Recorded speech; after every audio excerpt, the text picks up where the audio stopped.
की प्रमुख समस्याएं क्या क्या हैं जिनको आप प्रधान बनने के बाद प्राथमिकता पर लेकर उनका निराकरण करने का प्रयास करेंगे? क्या क्या समस्याएं हैं? सबसे पहली समस्या तो ये है जी, चिकित्सा का यहाँ बहुत अभाव है।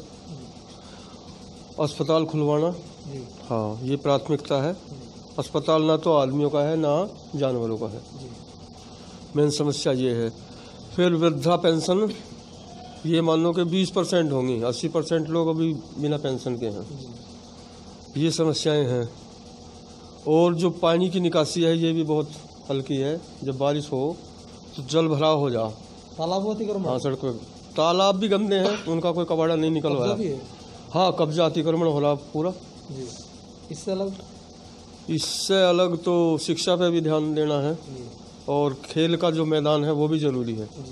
खेल का मैदान हमारे यहाँ है नहीं। डॉक्टर सरकारी कोई आता नहीं है। पुस्तकालय भी नहीं है गांव के अंदर। पुस्तकालय भी बनवाने की इच्छा है। पुस्तकालय हमने चलाया भी पहले अपने ही मकान में, काफ़ी समय पहले। कुछ लोग वहाँ से चले गए तो उसके बाद वो फिर हमने डोनेट कर दिया था स्कूल में अपने ही। हाँ, तो ये समस्याएं हैं। अच्छा, तो आप ग्रामीण इस बात से आश्वस्त हो सकते हैं अगर आप प्रधान चुने जाते हैं तो समस्या का निस्तारण हो जाएगा? हाँ, क्यों ना। ऐसा तो नहीं होगा चुनाव के बाद वो कहीं पटल पर दिखाई ना? ना, ऐसा नहीं है, क्योंकि बातें तो बड़े हमें भी विश्वास है और पब्लिक को भी विश्वास है। जनता हमारे पे विश्वास करके ही तो कुछ करेगी। देखो, ये तो पंचायत चुनाव है। अगर हम बात करें विधानसभा चुनाव की या लोकसभा चुनाव की, तो अधिकतर देखने को मिलता है जो वादे होते हैं वो वादे कहीं धरातल पर दिखाई नहीं देते। चुनाव के बाद में ऐसा कथनी और करनी में अंतर हो जाता है प्रत्याशी की। कुछ लोग आते हैं कमाई के लिए, लेकिन हमें कमाई नहीं करनी। हमें सिर्फ जो जिम्मेदारी मिलेगी उसे बखूब निभाएंगे हम। अच्छा, अब तक जो प्रधान हैं क्या वे जल निकाय समस्याओं का समाधान नहीं कर पाए? नहीं कर पाए। क्यों? कारण यही है जी, एक तो दूर का पानी नज़दीक उधर था, नाले में पहुंचाना था उन्हें। पानी ले आकर यहाँ खड़ा कर दिया हमारे दरवाजे आगे। इधर लंबी नालियाँ होगी काफ़ी। जब सारा पानी जुड़ा है ना एक साथ, 3 4 नालियों का, तो समझता ही नहीं उसमें। तो आप मानते भ्रष्टाचार आज भी है? हाँ, भ्रष्टाचार आज भी है। कौन जिम्मेदार है भ्रष्टाचार के लिए? जनता जिम्मेदार है, जनप्रतिनिधि है, जनप्रतिनिधि है सबसे बड़ा जिम्मेदार। कहीं ना कहीं जनता की जागरूकता का कारण है। देखो, बुराई कोई नहीं लेता मुंह पे। मैंने तो अब भी कोई किसी को नहीं कर रहा मैं तुझे वोट नहीं दूं, इसलिए तो गुमराह है लोग। लेकिन उनकी कमी की वजह से उन्हें वोट नहीं मिलेगा। हाँ, रिजल्ट सामने आएगा आपके। अच्छा, मैं आपसे बात करूं, पंचायत चुनाव में लगभग आधा दर्जन प्रत्याशी चुनाव मैदान में होंगे। हाँ, कम से कम। आपकी जीत का संभावित आधार क्या है? ग्रामीण आपको वोट क्यों देंगे? सबसे बड़ी बात है, जो जनता के हिसाब से और जनता जैसी बात करेगा, जनता उसी के साथ रहेगी। तो आप उन्हें ऐसा आदमी नहीं चाहिए कि फ़ोन से बात करेंगे और वो बैठे हैं दिल्ली। उन्हें अपने बीच में चाहिए अपने जैसा। तो आप इसमें खरे उतरेंगे? हाँ, क्यों नहीं, खरे उतरेंगे। अच्छा राजीव जी, मीडिया एक बड़ा सर्वेक्षण करता है जिसमें एक बड़ा आंकड़ा इकट्ठा कर रहा है महिला आरक्षण को लेकर। सरकार चाहती है कि महिलाएं सशक्त हों, पुरुषों के समकक्ष रहकर कार्य करें। ये देश है जहाँ पर देखते हैं कि इतर नारीस्तु पूजन्ते रमन्ते तत्र देवता, जहाँ पर नारियों का सम्मान होता है वहाँ पर देवता निवास करते हैं। लेकिन जब राजनीति की बात आती है, प्रधानमंत्री महिलाएं हैं, जीतती हैं, लेकिन जब राजनीति की बात आती है तो परिवार के लोग आगे आते हैं, उनको समाज में निकलने का, विकास करने का मौका नहीं देते। गाँव में तो दिया है कई बार, ऐसी बात नहीं। पहली बार हमने अपनी पत्नी का टिकट भरवाया था, मौका क्यों नहीं देते हैं। प्रधान नहीं रहे, नहीं, जो प्रधान बन जाते हैं उसके बाद। हाँ, वो एक अलग बात है जी।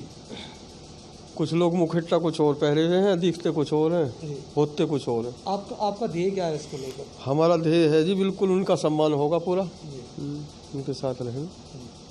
अच्छा राजीव जी, आपसे बात करूं मैं वर्तमान सरकार को लेकर। वर्तमान सरकार नए कार्य देश में कर रही है और ये मुद्दे कहीं ना कहीं अब पंचायत चुनाव में हावी दिखाई देते हैं। 3 तलाक, राम मंदिर, NRC, CA, जनसंख्या नियंत्रण कानून आने वाला है, अभी कृषि विधेयक अभी पास हुआ है। क्या सरकार जो कार्य कर रही है वो देश हित में है?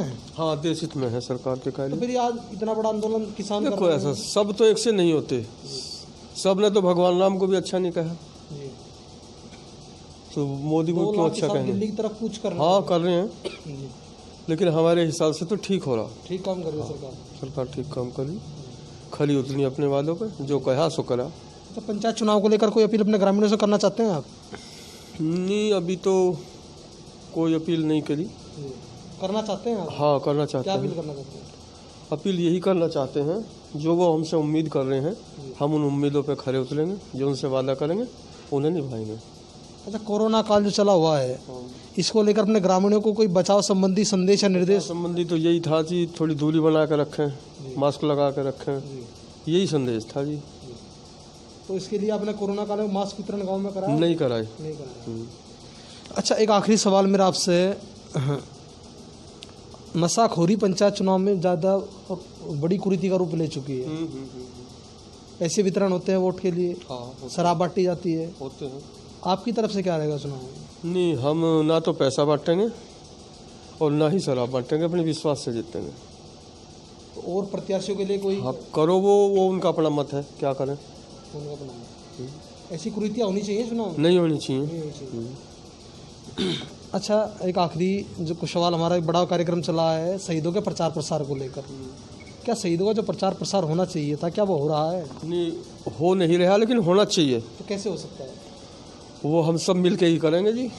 जैसे गांव समाज में लोगों को बताया जाए उनके बारे में, भाई इन लोगों ने ऐसे ऐसे मदद करी है, वो लड़े हैं। अगर हम किसी बच्चे से बुला के पूछ लें कि 10 शहीदों के नाम बता दे 1857 क्रांति, क्या बता पाएगा वो? शायद ना बतावे। फिल्मी स्टारों के नाम बता दे? हाँ, फिल्म स्टारों के बता देगा, क्रिकेटरों के बता देगा। विडंबना का विषय नहीं है हमारा। हाँ, विडंबना का विषय है। सही सही है। अच्छा, हम एक सुझाव ले रहे हैं कि सरकार को चाहिए कि उस शहीदों को पाठ्यक्रम में एक विषय के रूप में शामिल कर ले। हाँ, क्या लाभ हो सकता है उससे? लाभ का तो देखो मुझे इतनी जानकारी नहीं है। तो अगर आप प्रधानमंत्री हैं तो आप क्या करेंगे?